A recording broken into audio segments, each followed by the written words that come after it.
Hi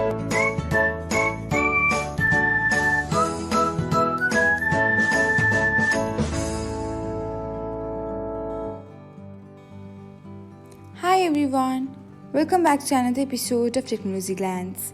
In this video, I'm going to guide you through how you can send your regular usage and device data to Soundcloud. So, let's get started.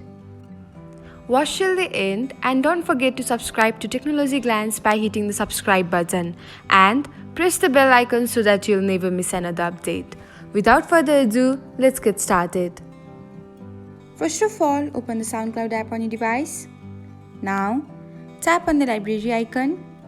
Next, select the gear button. After that, tap on the analytics. Now, toggle on the button. And that's it. Thanks for watching. If you found this guide helpful, we will love it if you hit the thumbs up button below. We upload great new tech tutorials like this one every day. So, don't forget to subscribe to our channel and hit the bell icon to get an update as soon as we post a video.